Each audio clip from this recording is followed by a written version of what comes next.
Hello, my name is Rebecca General. I am a social service worker and I'm here if I can help you in some sort of way. Usually I would get you to sign a confidentiality form in person, but with the whole pandemic situation, I sent it over email and you already signed it, which is great. Yeah, I saw that email. I filled it all in and sent it your way. But before we start, I'm just gonna go over it to refresh your memory. The confidentiality agreement is about protecting your privacy. By signing the agreement, it will mean that your personal information and anything we discuss is kept between us and only us. Information will only be shared with emergency services if you say something about harming yourself or anyone else, or if I believe a child is in harm. Do you understand anything? Do you have any questions? No questions. I get it. All right, perfect. So, what brings you in today? So, my grandparents have been like a big part of my life. They've always lived close to me. They've always like I've always seen them a ton. I've always like they've been a huge part of my life. And recently I've started to notice their age starting to really take a toll on them. They aren't able to do the things they used to. They aren't able to understand or remember the things they used to. And with COVID being a thing and my seeing of them like so limited now and seeing all of these effects of age happening them, it's just tough to see somebody I've known all my life start to lose the things that I'd known them to have all my life. Mm-hmm. hmm And I'm not sure how to feel about it, and I'm not sure what to do going on from here because I don't want to say they're in denial about it, but they don't like to acknowledge that, say, they can't go driving by themselves or things like that. They still want to live a life of all the things they did before age started taking a toll on them, but with with how they are, it is either dangerous or just improbable that they're able to do that, especially with us not being able to actually be around to help them do the things they want to do because of the lockdown and everything. So, how is that a problem for you? Well, it's also a problem for them as well because, well, it's affecting them the most, and I guess it's a bit of a selfish perspective of it, thinking of how it affects me, but it's mostly it affects me because it affects a relationship and part of my life that has been the same until it suddenly hasn't. And having that sudden change it's difficult. It makes me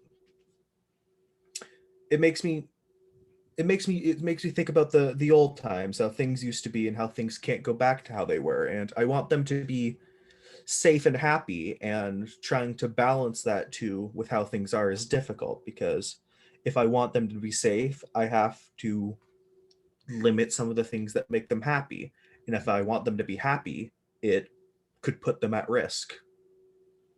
And there's no real it's age, so there's no real getting better from it. So it's just sort of downhill from here. And if this is just the start, seeing how it is 5 years from now is something that I dread. Mm-hmm. hmm So I hear with the pandemic and everything, it's been really hard on you with everything with your grandparents, and you really don't know how to feel about the situation and exactly what to do because you don't want to limit your grandparents or um, really make hmm make them feel old and that they can't do everything that they would love to. You hmm sound like a really really great grandson. You sound very caring. You seem like you care a lot for Thank them. you. Yeah, I do. They were always such an important part of my lives. I want to make sure the sort of tail end of their lives is as like nice as possible without ending up being shorter due to unsafe things. It's it's very it feels like I'm at a crossroads, definitely, of safety versus enjoyment. Like, is it living if you are if you aren't truly enjoying life, you are just surviving at that point? Or is it living if you are enjoying yourself but putting yourself at risk of living longer? Yeah. It's a very tough decision, and I can't exactly count on them to make it themselves, especially with things going on, because they've made it clear what they want to do, and it's just me figuring out if I also agree with that, or if I think that there should be differences in what they should do.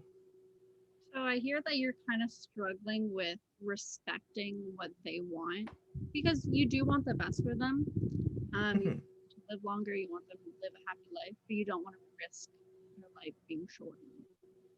Is that, mhm. did I get that? Like, yeah, yeah, exactly. Like, I want to, like, they've been my grandparents. I've never wanted to disrespect them. They've always been the one that knew what to say, knew what to do, and sort of having the roles swapped in a way all of a sudden is an experience that I don't love, because I feel like I don't I'm not them. I can't relate to that experience to any degree because it is so detached from like how I live life. So I'm not sure if, oh, I'm going to feel the same when I'm older. I'm going to agree with what I think they should do right now when I'm older. Or it's a very dubious situation Mhm. on what is best. And trying to find that median is, I'm finding near impossible. Mhm. So, okay, so now let me ask you an unusual question. Suppose Hmm. while you were sleeping tonight, a miracle happens. The miracle is that the problem you brought here today is solved. Only you don't know it's solved because you were sleeping. What difference will you notice tomorrow morning that will tell you that a miracle happened? Well, it would be seeing my grandparents and having it be like it was 5 years ago. My grandpa can actually see again. My grandmother is able to drive on her own. They don't need to have like a metric ton of pills they have to take every morning. They're able to live how they used to and how they wanted to without having these restrictions put on for their safety, and because of the limitations of just Mhm. things failing as they grow older, like eyesight and like reflexes and things like that that would go as you age. So, who else will notice that this miracle happened? I think my grandparents would. Mostly, I'd say anyone in my extended family who is in contact with my grandparents, they would notice the change pretty darn fast. Because I'm definitely not the only one with these feelings. Like all of my family would. Like my dad, whose grandparents are well, his parents are probably is probably having the same issue, but sort of amplified due to the closer relation of it. But like a lot of people would notice pretty quickly. Mhm. What do you think are things that contribute to you not experiencing this problem? Pardon? What was that? Okay, so what do you think are the things that contribute to you not experiencing this problem? Things that contribute to not experiencing this problem. Well, some people age more gracefully than others. Like I have another set of grandparents who are around the same age who don't have these issues. They've whether it just be how they lived life or just some cosmic luck, they live normally as they have for like the past 30 years. I see them every once in a while. They're able to function on their own. They're able to walk around, drive, live, communicate without having anybody have to check in on them, make sure that they're feeding themselves or able to get around, and just seeing that sort of comparison. Like, I do not have the issues that I'm coming here today with that set of grandparents compared to the ones with these actual issues. So it's really almost just luck or maybe healthier living. I'm not too sure of the causes of all of the age detriments, so I can't particularly say for sure. All right, so now I want to ask you a different question about how your day today is. On a scale of 0 to 10, with Okay. 0 being nothing like the miracle and 10 being the miracle, how's your day today?